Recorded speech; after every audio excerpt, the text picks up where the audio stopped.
Hi Minister, Melissa Code from the Mandarin. My question is about regional Australia, which was also mentioned in Dr. Parkinson's report.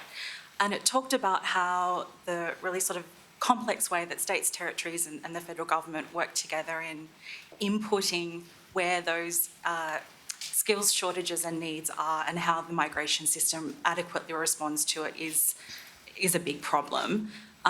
Given migration is such a political issue, as well as the economic sustainability of regional Australia, what do you envisage this strategy will do to keep the politics out of what, say, the states and territories have in those policy levers? Great, thank you. What an important question. So I think that one of the under-discussed topics in this area is about the geographic dimensions of migration. And, we see sometimes quite fast population growth in our cities, but real issues around population decline in regions and the bush.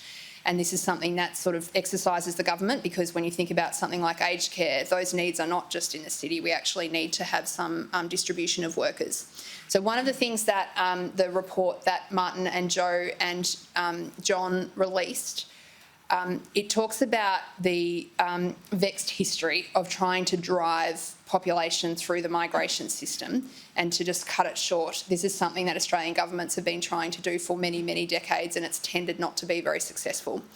And the reason it hasn't been successful is because it hasn't been a collaboration with states and territories, and it hasn't been a cohesive approach. You can't just direct 500 migrants to go and live in a place where there aren't services and there aren't, religious institutions that they desire, and there aren't schools for their children.